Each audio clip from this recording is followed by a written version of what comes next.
Pero para aquellos que lo conocían, Gary Leon Ridgway parecía un tipo normal y corriente.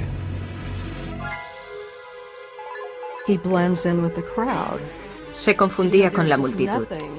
No había nada en él que hiciese saltar la alarma, y por eso era tan efectivo a la hora de engañar a las mujeres.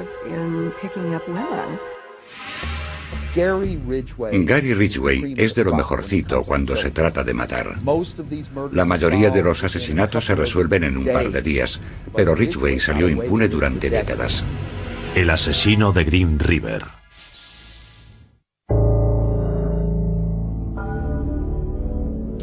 El plan era el siguiente.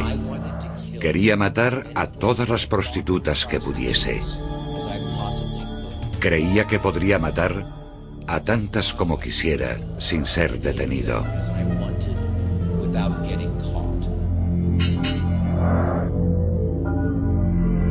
El 5 de noviembre de 2003, Gary Leon Ridgway se confesó culpable del asesinato de 48 mujeres. Admitió ser el legendario asesino de Green River, un asesino en serie que mantuvo en alerta durante casi 2 décadas a la costa noroeste del Pacífico por una serie de muertes violentas. Señor Ridgway, se declara culpable de 48 cargos de homicidio en primer grado, ¿porque es culpable de cada uno de ellos? Sí. En el tribunal se leyeron uno a uno los lugares, las fechas y los nombres de las víctimas, y Gary Ridgway, impasible, reconoció cada uno de los asesinatos. ¿Por la muerte de Wendy Lee Cofield? Culpable. Colin R. Brockman? Culpable. Yvonne S. Antosh? Culpable. Patricia M. Barsak? Culpable. En su confesión, Ridgway le contó a la policía que había matado por lo menos a 90 mujeres. Tantas que no era capaz de recordar sus caras, sus nombres y a veces incluso dónde se deshizo del cuerpo. Las víctimas eran prostitutas y fugitivas que vivían en Seattle, Washington o en los alrededores, algunas de ellas incluso de 16 años. Al igual que otros muchos asesinos en serie, el objetivo de Ridgway eran las personas vulnerables. Y las prostitutas son las más vulnerables de todas. Es el asesino en serie más prolífico de Estados Unidos. Y sus primeras víctimas aparecieron aquí, en el Green River. Estábamos todos horrorizados. Esos eran los lugares donde hacíamos picnic, donde nadábamos, donde nuestros niños corrían y jugaban, hasta que empezaron a aparecer los cuerpos.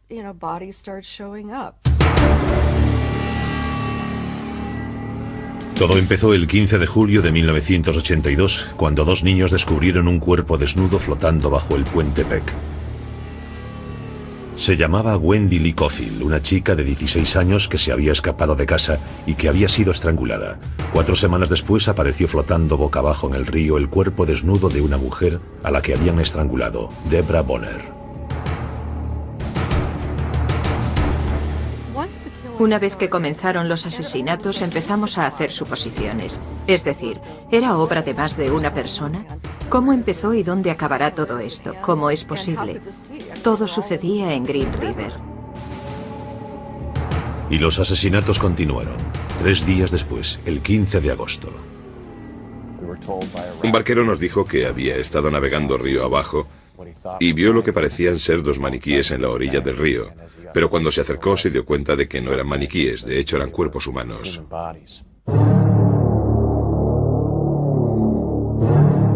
Se trataba de Cynthia Haim y Marcia Chapman.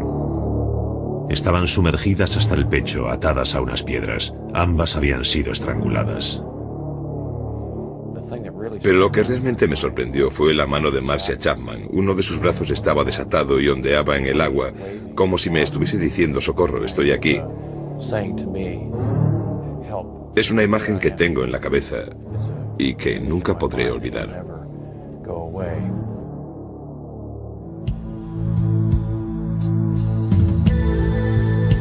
Cuando el detective principal, Dave Reicher, descendió al lugar donde estaban los cuerpos, se encontró con otra víctima tirada sobre la hierba. se llamaba Opal Mills.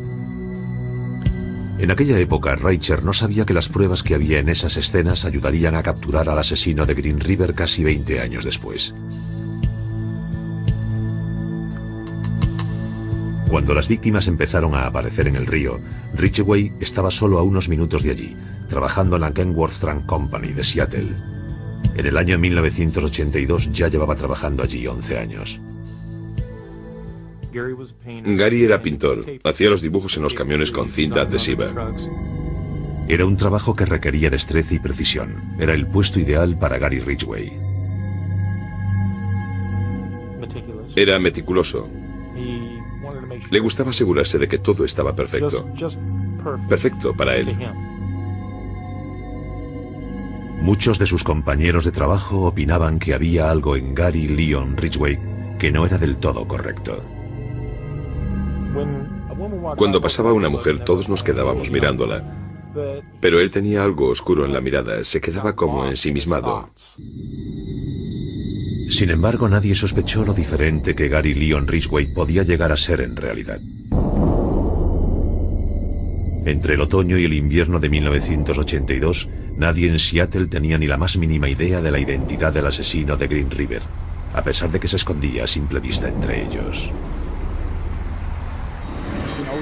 Era una persona muy poco llamativa hasta que se descubrió que había matado a docenas de mujeres, y ahí residía parte del secreto de su éxito. Su apariencia y su comportamiento eran como el de todo el mundo, y no se comportaba ni se parecía a nadie en particular, así que pasaba desapercibido sin levantar sospechas. Incluso 20 años después, a muchos amigos y vecinos aún les seguía costando hacerse a la idea. Es la clase de persona a la que podías acercarte para darle un abrazo y decirle: hola Gary, ¿qué tal? Pero si la policía hubiese sabido más sobre la vida de Gary Ridgway, empezando por su infancia, no se sorprendería de que este hombre trabajador y cabeza de familia fuese el asesino de Green River.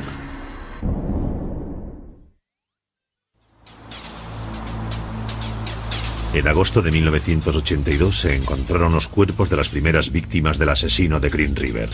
Enseguida cundió el pánico en los alrededores del río, que hasta entonces habían sido tranquilos. Para ser sincera, mi mayor miedo era estar en el lugar equivocado en el momento equivocado, estar allí para presenciar cómo alguien se preparaba para tirar un cuerpo al río. Durante ese verano, cada vez que iba sola en el coche, aparecía la policía para preguntarte qué estabas haciendo.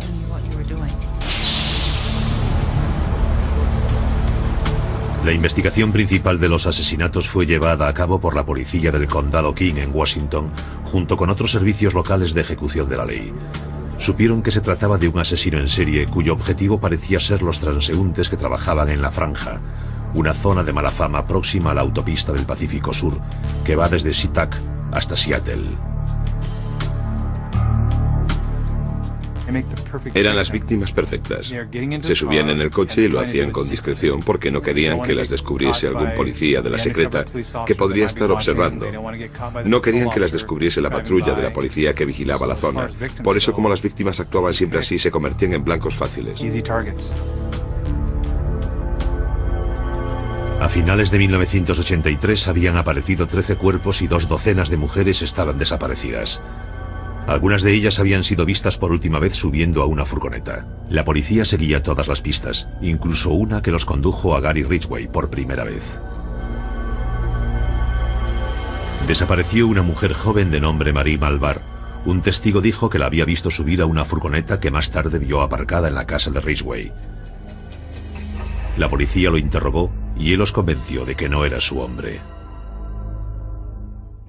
Su comportamiento era sencillo y no inspiraba miedo.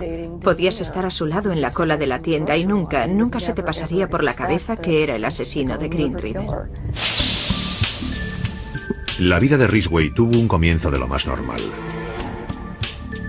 Nació en Salt Lake City, Utah, el 18 de febrero de 1949. Fue el segundo de los 3 hijos de Mary y Thomas Ridgway. En 1960 la familia se trasladó al estado de Washington. Se instalaron en una casa pequeña de 3 dormitorios en McMicken Heights, que ahora pertenece a la ciudad de SeaTac. Nuestro vecindario era como un barrio de obreros. Había muchos niños que iban al colegio y jugaban todos juntos. El padre de Ridgway era conductor de autobús de la compañía Metro, que hacía la ruta de la autopista del Pacífico Sur hasta Seattle. Atravesaba la infame franja donde Gary encontraría a la mayoría de sus víctimas algún tiempo después. En casa, los Ridgway parecían la típica familia de las afueras. Al padre de Gary le encantaba montar mercadillos de garaje, mientras que su mujer era una gran jardinera. Le encantaba trabajar en el jardín, saludaba con amabilidad con aquel sombrero suyo de paja. Siempre andaba por fuera arreglando los árboles, podándolos o haciendo cosas por el estilo. Pero Ridgway desvelaría más tarde otros recuerdos de su madre. Mojaba la cama hasta que se convirtió en un adolescente, y aún se acuerda de su madre lavándole los genitales. Desarrolló un deseo sexual muy intenso hacia ella, mezclado con la humillación. Contaba que la observaba mientras tomaba el sol y que tenía fantasías sexuales con ella. Y casi al mismo tiempo, el señor Ridgway afirmaba que odiaba a su madre y que la quería matar. La mayoría de los asesinos tienen muchas fantasías en su vida, en las que mezclan la sexualidad y la violencia. Por eso llegan a creer que no pueden tener una sin la otra. La primera vez que matan puede ser incluso por diversión. Ese parece ser el caso de Ridgway, que perpetró un intento de homicidio. A la edad de 16 años se acercó a un niño de 6 que estaba jugando a indios y vaqueros. Ridgway lo llevó engañado a una zona boscosa. Una vez allí sacó una navaja y lo apuñaló. El niño se quedó muy asustado y el señor Ridgway, según contó el crío, dijo lo siguiente: solo quería ver lo que se siente cuando matas a alguien. Acto seguido se marchó riéndose. El niño sobrevivió, pero nunca identificó a Ridgway, quien admitió haber disfrutado con otros comportamientos aberrantes. Confesó que le encantaba el fuego y también que había asfixiado a un gato. Cuando asistía al Instituto Tai, Ridgway podía parecer cualquier cosa menos una persona peligrosa. De hecho, le causó una gran impresión a una de sus compañeras. Me caía bastante bien. Incluso se podría decir que por aquel entonces sentí algo por él. Lo que más recuerdo de Gary es su sonrisa y sus ojos. Cuando sonreía le salían hoyuelos y le brillaban los ojos. Ridgway no era un buen estudiante. Sus notas estaban llenas de suspensos. Tenía un cociente intelectual por debajo de 80 y tuvo que repetir curso 2 veces. Ridgway se relacionaba con otros adolescentes en el local del club de la comunidad, donde celebraban un baile cada sábado. Pero en una ocasión tuvo una pelea con un chico de la escuela. En realidad se meó por la pierna de mi hermano en la zona de descanso. Gary lo insultó y mi hermano le pidió que retirara el insulto. Gary se giró y le meó por la pierna. Mi hermano le pegó, así que nos echaron a patadas del baile y esa noche tuvimos que volvernos temprano para casa. En junio de 1969, Ridgway se graduó en el Instituto Tai a la edad de 20 años. En agosto de ese mismo año se alistó en la Marina. El verano siguiente se casó con Claudia Craig, una chica con la que llevaba saliendo varios años. Poco después, Ridgway salió embarcado durante 6 meses por el Pacífico Occidental. Pasaban el tiempo visitando varios puertos, entre ellos el de Filipinas, donde parece ser que estuvo con prostitutas. Ridgway pagó un precio muy alto por sus encuentros sexuales, el de las enfermedades venéreas. Los registros médicos de la Marina muestran que a Ridgway se le diagnosticó gonorrea. Culpaba a las prostitutas por haberle contagiado. Después, cuando volvió a los Estados Unidos, descubrió que su mujer lo había engañado. Descubrió que Claudia había tenido una aventura con otra persona. Se puso furioso. Dijo que su primera mujer se había convertido en una prostituta. El matrimonio de Ridgway se acabó, pero su odio hacia las prostitutas, que más tarde lo llevaría a actuar, estaba comenzando. Volvió a SeaTac en 1972. Soltero de nuevo y licenciado con honor de la Marina, consiguió un trabajo a tiempo completo como pintor de furgonetas en la planta local de Kenworth. Para aquellos que lo conocieron parecía una persona normal. No había forma de saber que se estaba volviendo un demonio disfrazado.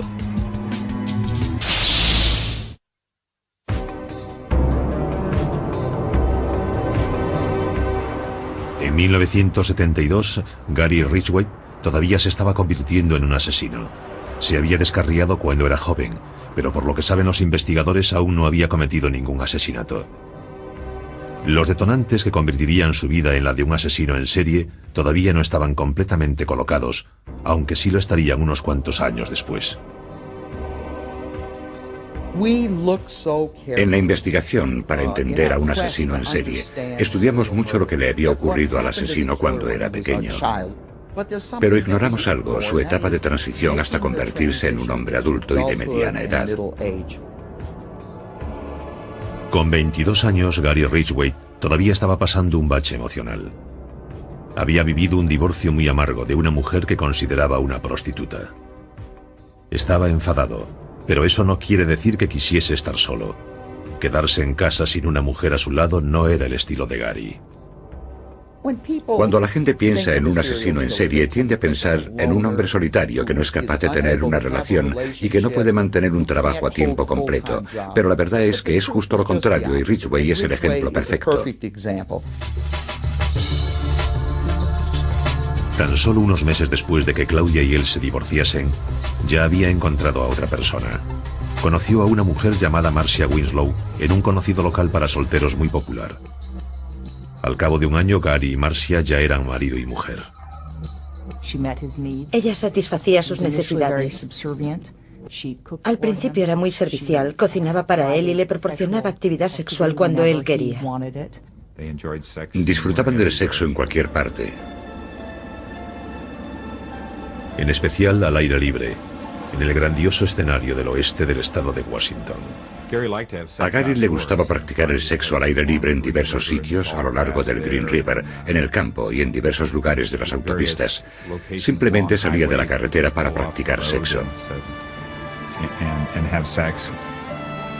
Más tarde esos lugares le servirían para deshacerse de las mujeres que mataba. Pero en aquel momento la vida de Gary Ridgway parecía respetable. Todo cambió en 1975 cuando Marcia dio a luz un niño al que llamaron Matthew. Al señor Ridgway no le hacía demasiada gracia tener un hijo. Eso cambió la relación con su mujer. Ella dejó de estar disponible para él y además hubo un periodo de tiempo durante el cual ella no podía mantener relaciones sexuales. Algún tiempo después, cuando pudieron mantener relaciones, su comportamiento empezó a cambiar. Lo que en su momento fueron jugueteos divertidos junto al río, se convirtieron entonces en unos encuentros escalofriantes. Tenía la costumbre de acercarse sigilosamente por detrás y asustarla. Parece ser que en algunas ocasiones sus jugueteos preliminares consistían en estrangularla, como él decía. La agarraba por el cuello y lo oprimía para cortarle la respiración. Marcia se marchó y pidió el divorcio. Si Gary Ridgway pensaba que su vida estaba acabada cuando se rompió su primer matrimonio, cuando Marcia rompió con él se sintió incluso peor. Años después le diría a la policía que la pérdida de Marcia fue un punto sin retorno. Pensó que había estado equivocado. Dijo que debería haberla matado, y parece ser que fue después de todo esto cuando comenzó la violencia. Ridgway afirmaba, si hubiese matado a mi segunda mujer, nunca habría matado a esas prostitutas. En realidad estaba intentando castigarla. Es fácil no creerse la afirmación de Ridgway. La gente cercana al caso cree que habría matado tarde o temprano de todas formas. Pero sea cual sea su motivo, un año después de que Ridgway se divorciase, empezaron a aparecer los cuerpos de las chicas a lo largo del Green River. Recuerdo que cuando apareció la primera víctima pensamos que se podía tratar de un caso de violencia doméstica o algún tipo de caso aislado. Y después apareció otra y otra y otra. La gente estaba asustada y no daba crédito.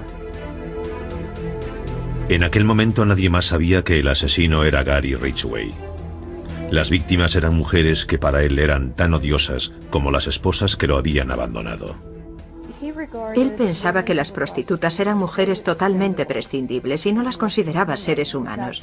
De hecho, le confesó a la policía que las consideraba basura.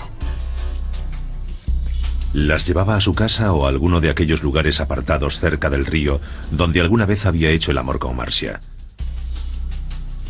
Después se aseguraba de que se quedaban completamente desnudas. De esta forma no quedaba ninguna prueba del crimen en la ropa de las víctimas. Normalmente le rodeaba el cuello con el antebrazo desde atrás sin avisar. Era muy íntimo y personal. Había mucho contacto físico. Literalmente le exprimía hasta el último aliento al cuerpo agonizante de la víctima, y cuanto más se defendía, suplicaba y gritaba, él se sentía mejor consigo mismo. Dejaba la excitación para más tarde.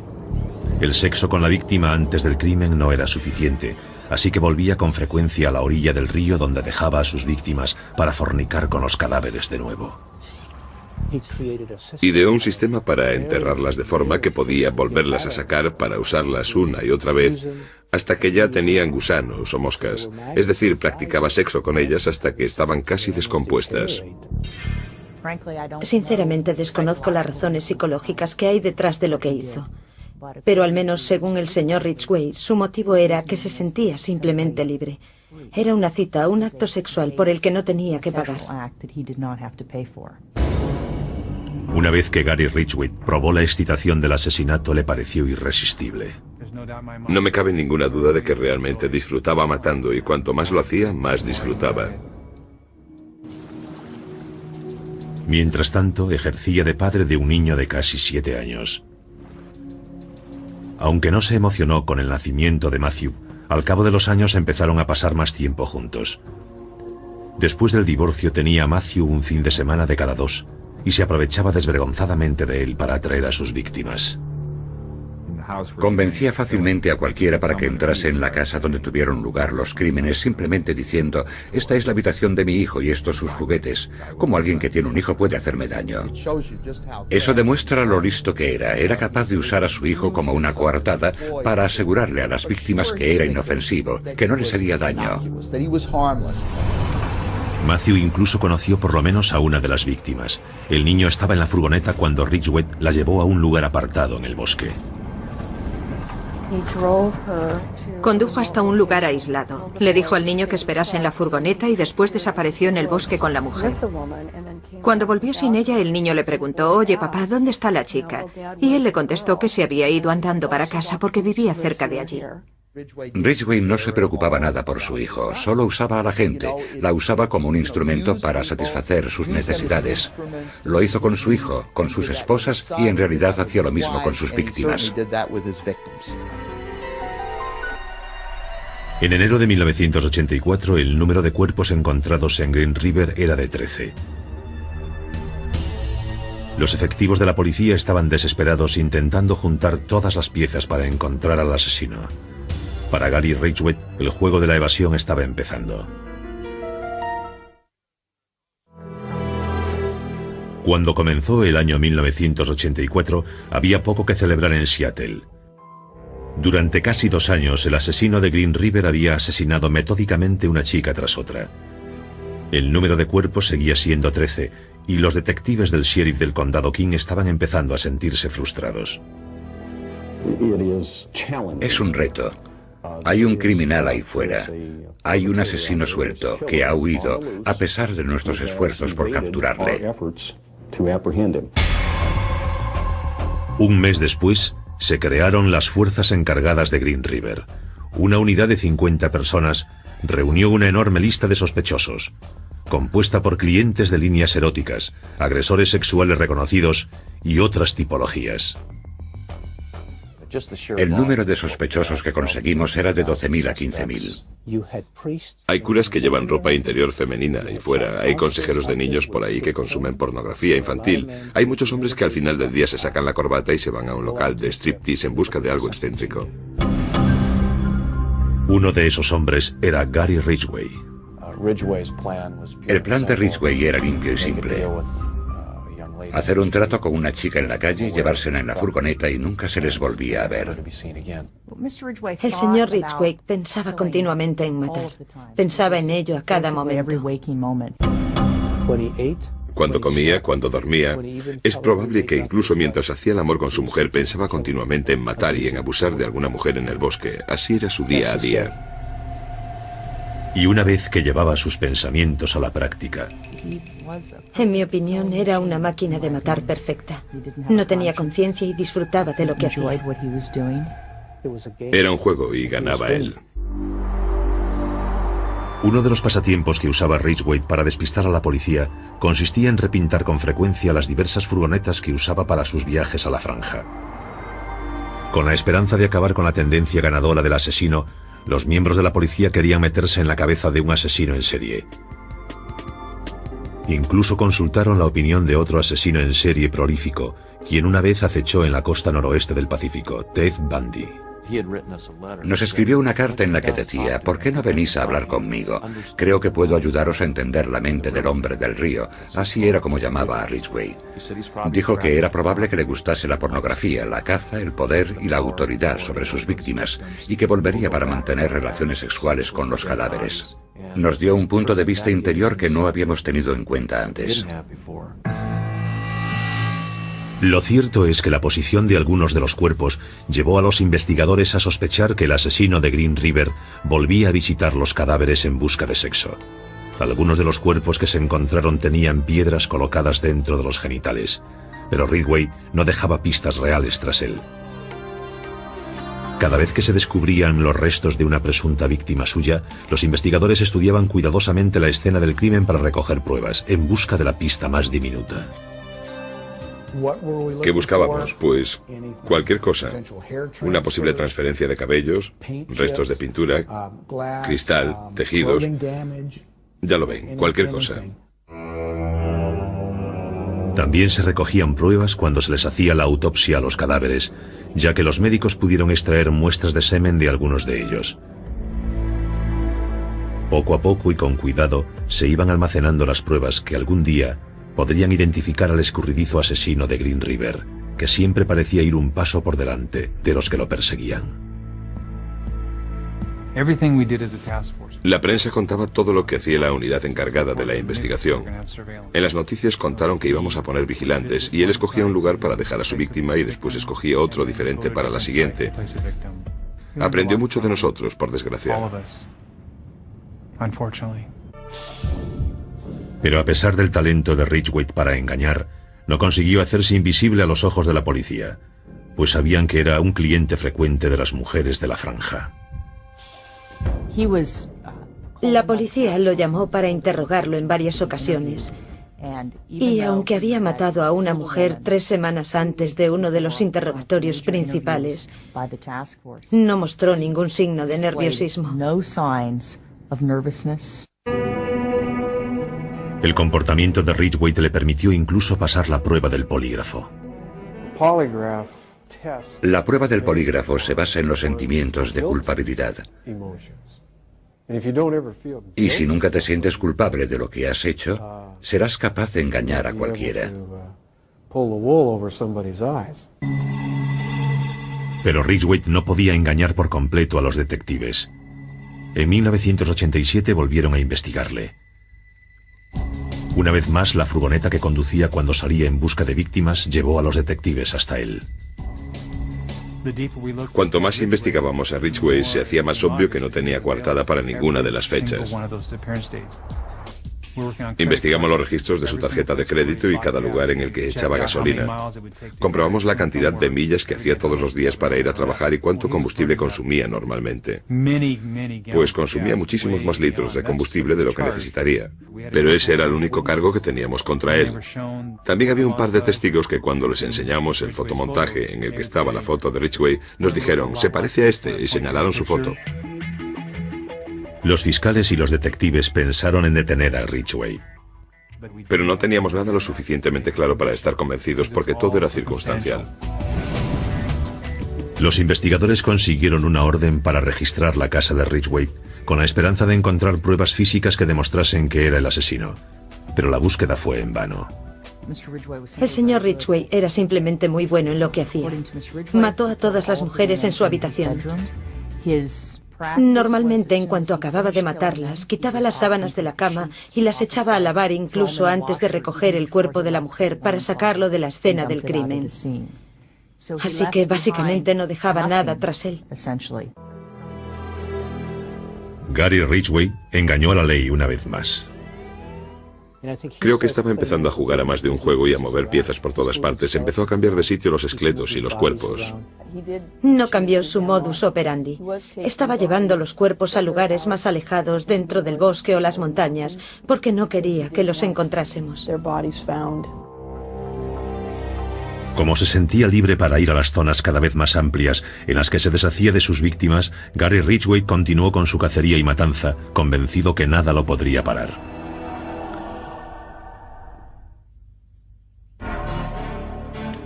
En 1988 habían muerto más de 40 mujeres, víctimas de lo que se empezaba a conocer como los asesinatos de River Green.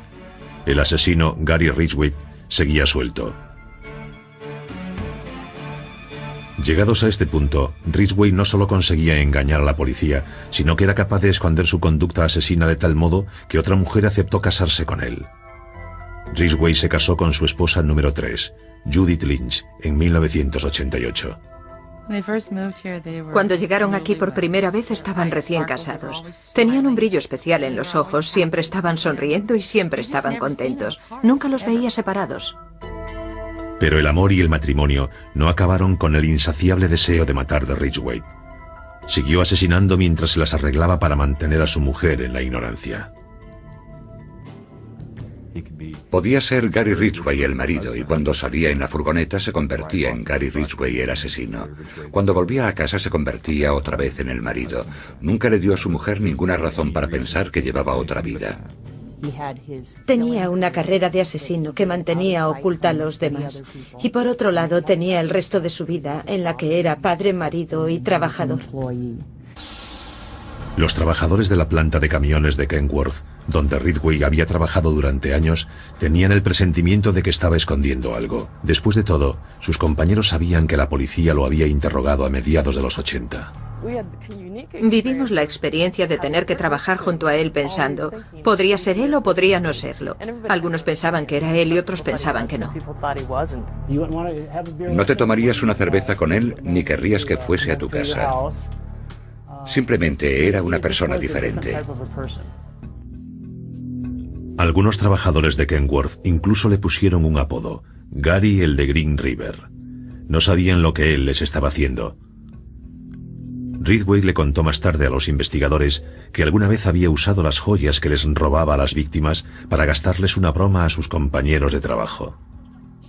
Había puesto las joyas en los lugares donde la gente las podía encontrar mientras trabajaban. Alguna trabajadora las recogía y se las ponía. Era realmente un gran hallazgo. Gary se creía muy sigiloso y andaba por ahí con una sonrisilla de satisfacción en la cara, pero por dentro disfrutaba recordando a las chicas que había matado. Parece ser que esto no era lo único que hacía con las posesiones de las víctimas. Hacía en el garaje mercadillos inmensos y siempre tenía montones de cosas. El colmo es que siempre me llamaba la atención que tenía un montón de joyas, un montón de bisutería de chica y muchos pares de zapatos. Gary Ridgway estaba seguro de que tenía a los vecinos, a los compañeros de trabajo, a la policía y a todo el mundo completamente engañados. Durante un tiempo pensaba que estaba ganando la partida y que se decía, lo estoy haciendo muy bien. De hecho, lo hacía tan bien que los investigadores de la policía se vieron obligados a bajar el ritmo. Aunque Ridgway seguía matando, cada vez aparecían menos cuerpos. A medida que el caso se prolongaba sin ninguna resolución, la unidad encargada de la investigación se hacía cada vez más y más pequeña. En 1990 solo quedábamos 5. Yo lo dejé en abril de 1990 y quedaron 4. En 1992 solo quedaba Tom Jensen. Lo mantuve vivo en la mente de la gente tanto como pude. Empezaban a perder la esperanza, hasta que la tecnología moderna les dio a los investigadores la ayuda que necesitaban desesperadamente. En los años 80 los detectives habían tomado muestras de las escenas de los crímenes de forma meticulosa. Ni siquiera sabían lo útiles que podrían ser, pero las clasificaron y las guardaron de todas formas. Las congelaron y las guardaron, aunque, como se suele decir a menudo, esto no vale para nada, solo va a ocupar espacio en el almacén de pruebas, deshagámonos de esto. Pero eso no ocurrió. Sus previsiones no empezaron a dar resultado hasta el verano de 2001, cuando la tecnología del ADN ya era lo suficientemente buena para analizar las pruebas de los años 80. 19 años después de que una mujer llamada Marcia Chapman fuese estrangulada y abandonada para que se pudriese en las orillas del Green River, las muestras que se obtuvieron de su cuerpo fueron llevadas al laboratorio criminalístico del estado de Washington. Había espermatozoides y conseguimos extraer el ADN de un hombre que coincidía con el de Gary Ridgway. Los resultados fueron realmente sorprendentes. Después se contrastaron las muestras con las de Carol Christensen. De nuevo coincidían con Ridgway. Durante todos estos años, Gary Ridgway había salido impune de sus asesinatos, pero al final los policías consiguieron las pruebas que necesitaban para inculparlo. Se nos llenaron los ojos de lágrimas. Fue un gran momento que nunca olvidaré. Pero todavía había más noticias buenas. Con los avances tecnológicos, ahora se podían analizar las partículas de pintura que habían recogido años atrás los investigadores, y los científicos podían relacionarlas con Ridgway. Descubrimos que había pintura en spray con una composición química idéntica al material que Gary Ridgway usaba en la planta donde trabajaba. Tenía partículas de pintura sin saberlo en el coche y en su casa, y las víctimas estuvieron en el coche y en la casa y también tenían partículas de pintura. Eso era algo en lo que Ridgway no se había parado a pensar. Las muestras de pintura coincidían a la perfección. Con las pruebas en la mano, la unidad encargada del caso acabaría enseguida con el imperio del terror de Gary Ridgway. Durante más de 20 años, Gary Ridgway encontró un placer perverso asesinando a docenas de mujeres y saliendo impune. Se convirtió en el asesino en serie más prolífico. El chico insignificante que suspendía en la escuela encontró la satisfacción de despistar a todo un ejército de investigadores. No lo capturamos cuando lo tuvimos en el 87, tampoco cuando lo interrogamos en el 84 y en el 83. Así que teníamos la sensación de que nos estaba ganando la partida. Pero el 30 de noviembre de 2001 se terminó el juego para Gary Ridgway. Las pruebas de ADN lo relacionaban con 4 de las víctimas de Green River y fue arrestado en su casa. Uno de mis vecinos llamó a mi puerta y me dijo, ¿sabes a quién acaban de arrestar? Me enseñó la imagen de Ridgway en la tele y yo le dije, tiene que ser una broma, Ridgway, el asesino de Green River. Cuando lo oí y vi la imagen de Gary en las noticias, se me paró el corazón y se me hizo un nudo en el estómago. Me quedé impresionada. A pesar de las pruebas físicas claras que lo relacionaban con los crímenes, Ridgway se declaró inocente. Su familia permaneció a su lado y se negaba a creer lo peor. Sus hermanos, sus esposas, su hijo lo visitaban todas las semanas. Estaban convencidos de que se trataba de un error, de que Gary no había hecho eso. La esposa de Gary, Judith, también le apoyó mientras pudo. Permaneció junto a él totalmente incrédula. Estaba convencida de que se equivocaban de persona. No podía ser. Y después, a medida que las pruebas empezaron a salir, acabaron por separarse. Y ahora ella ya no tiene nada que ver con él.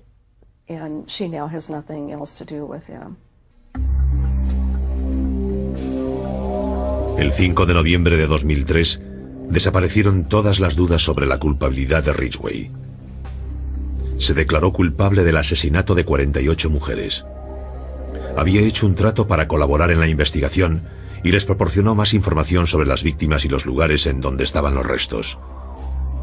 Haciendo eso se libró del juicio y de una posible condena a muerte. Señor Ridgway, ¿cómo se declara por el primer cargo de homicidio en primer grado de Wendy Lee Caulfield? Culpable. Señor Ridgway, ¿cómo se declara por el segundo cargo de homicidio en primer grado de... Culpable. Culpable. Culpable. Es como si no tuviese ningún tipo de remordimiento por lo que había hecho. Había matado a tanta gente que ni se acordaba de quiénes eran. Me parecía imposible que alguien pudiese matar a toda esa gente y no se acordase de ellos. También les pareció imposible a los familiares indignados de las víctimas que hablaron en el tribunal cuando fue condenado a cadena perpetua sin libertad condicional el 18 de diciembre de 2003. Has dicho que el recuerdo de las mujeres que te has llevado se ha desvanecido, pero el nuestro no. Dices que ellas no significaban nada para ti, pero lo eran todo para nosotros. Era una madre, una esposa y una hermana, y la echamos de menos. Gary Ridgway se quedó allí sentado con cara de piedra mientras los familiares de las víctimas lo maldecían e insultaban. Es un animal. Le deseo una muerte lenta, dolorosa y cruel. Va a ir al infierno porque es un demonio. Poco después se derrumbó la fachada de frialdad cuando el padre de una de las víctimas lo sorprendió con una dosis de humanidad. Señor Ridgway, aquí hay gente que le odia. Yo no soy uno de ellos.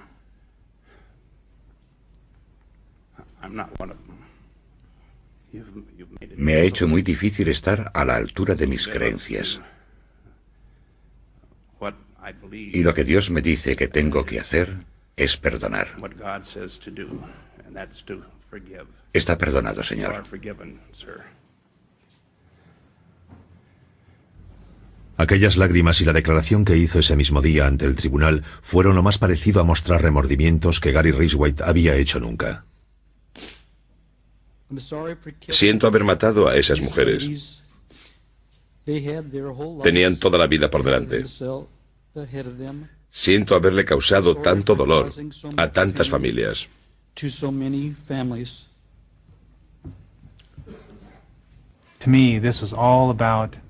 Todo eso era por las víctimas y por la devastación que provocó, pero no por él. Se merecía morir por lo que hizo. Pero eso no le solucionaría nada a las víctimas. No era ninguna victoria. Simplemente nos alegramos de que parase.